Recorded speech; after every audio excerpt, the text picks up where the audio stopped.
So we're going to bring on in Kevin Gallant now, who joins us from the West Coast, Lower Mainland. I already gave Kevin the introduction. There he is. How you doing, Kevy?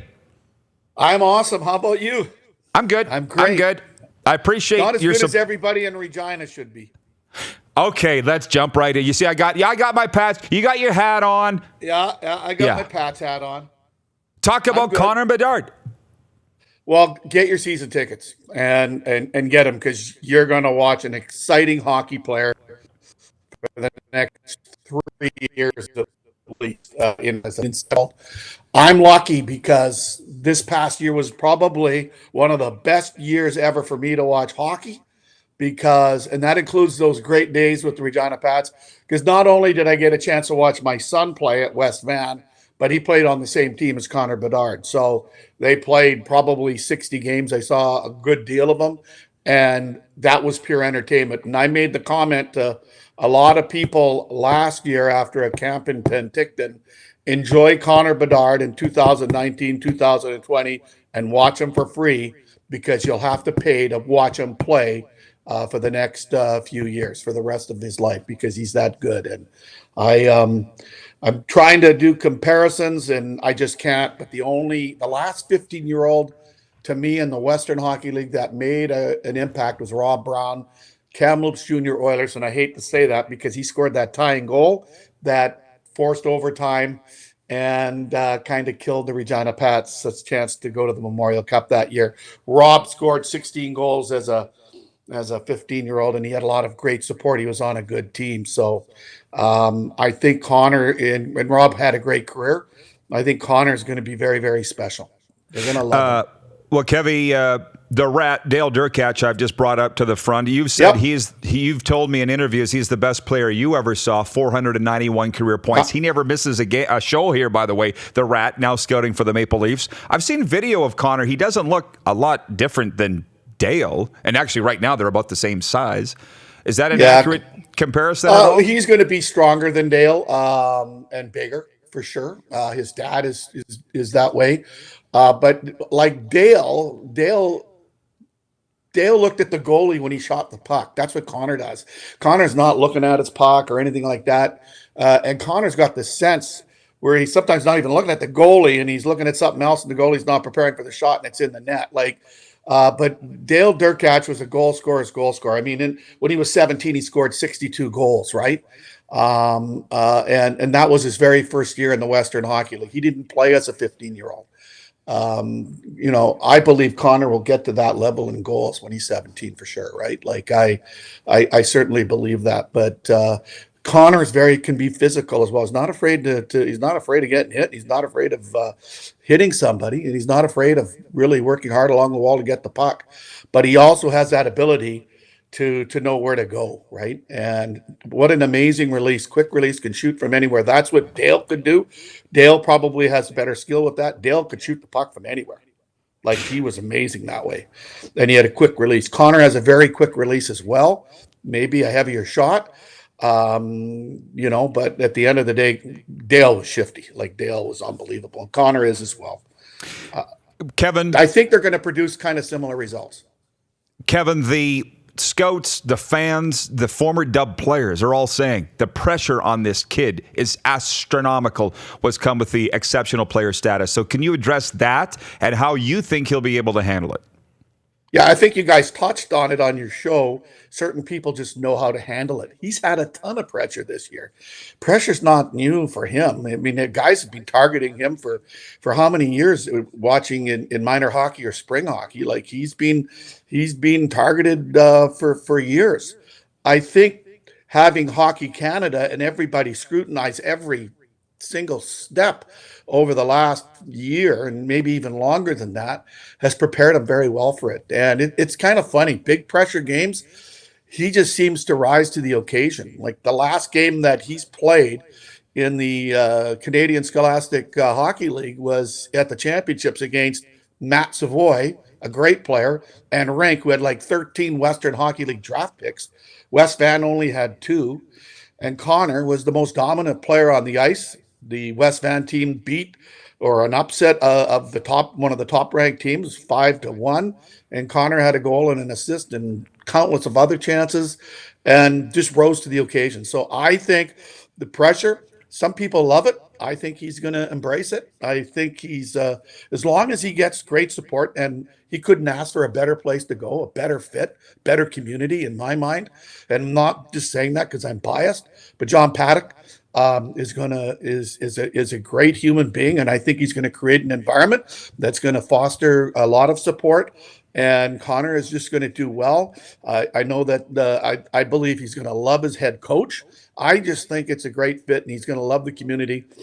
And Connor will just embrace it, I believe. He just wants. He's got so much drive.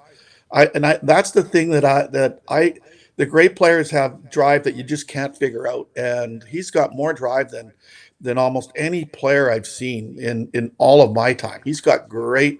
He just wants to do well, and he likes to work hard. Very cool, Kevin. It's Darren Dupont here. So you said, he's going to grow a little bit. What do you project? Like, when you're drafting kids this young, how much room is there to grow for a kid at this age? Is he projecting to be a bigger player? Are we kind of knowing what we're going to get from him? What's kind of the projection? I think he'll be 5'10", 5'11", easy. And I think his dad is that at least. And he'll get bigger and stronger. I think I don't think that's going to be an issue, the size part.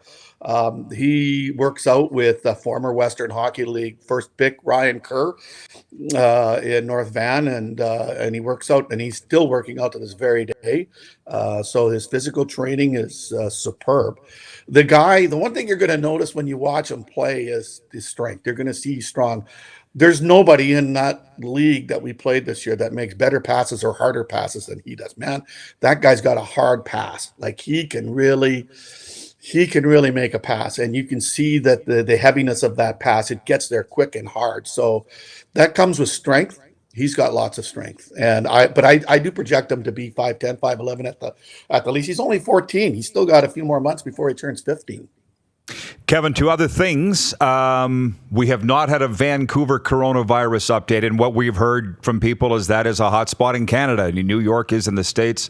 How are people dealing with it out there? Oh, I'm at home. I was in the Bahamas for a few weeks. We had our company policy was you had to self-isolate. And so you can see in this office, I pretty much self-isolated for 2 weeks. Everybody's at home. Everybody's healthy here. We only go out. We only really get out just to get groceries. The family, wife's not working, and I'm working from home, and it's okay, right? Like, we just hear the stories. The only thing I think we're focusing on as a family is honestly, is just to look after ourselves and not to go out and create unnecessary, just not do anything where, we don't catch it, or if we had it, we don't give it to anybody. So we're self-isolating, and that's fine. It's kind of cool for the time being. The Canucks, of course, the biggest news out there. I won't ask you about the BC Lions on this chat. Let's just talk about the Canucks. They're a bubble team, right? What are they saying about whether, how fans would feel if the season was scrapped versus do they have a chance to go all the way if this thing does resume? Oh, I think there's a lot of concern. The break might be the best thing that happened to him if the season comes back. Markstrom has been on the sidelines, and the team has kind of run into a rough, dry, patchy area prior to the COVID-19 and the shutdown. So it's probably going to allow some players to get a little healthier and get a little more energy and not be as weary and tired. And if they do make the playoffs, I think they have the ability with Markstrom to do a lot of damage. That's a good hockey team, and it's an exciting young team that's only going to get better. So I think a lot of people are very bullish on the future of the Vancouver Canucks. Kevin, just before I let you go, we've got a message here from Gary Chop Bresh. He says, "Good morning, Coach. Love to see you with two eyebrows. Love you. Stay safe. What's your relationship with Chop, who, by the way, former Rams offensive lineman and a close friend of ours?" Coached him in baseball, and he was part of the day where I came to a baseball practice after going to a wild, I shouldn't say wild party, but a party where Donnie Hewitt and friends had a shave your mustache off party or shave your beard off party. I can't remember. And I had neither. So some gal tricked me and shaved my eyebrow off, one of my eyebrows off. So I had to shave the other one, and I penciled it in. And I went to practice the next day, and the players caught it and saw it and had a good chuckle over it. So Chopper was a player that played baseball for me for the Orioles back in the days at Optimus Park. Kevy, people don't want to see you go. They don't want us to end this. I was going to ask you for a Las Vegas Thunder story, but Scotty Clark is watching from Grand Prairie, Alberta. And he says, Kev, wow. Give us a Bill LaForge story. A Bill LaForge story. On our way to... This is the former coach. By the way, could you tell the younger viewers why this is important? Yeah, he was the former... Well, he was the coach that was with Kamloops Junior Oilers that beat the Pats 84 to win the championship that had the... I had the story about Robbie Brown, right? But the Billy...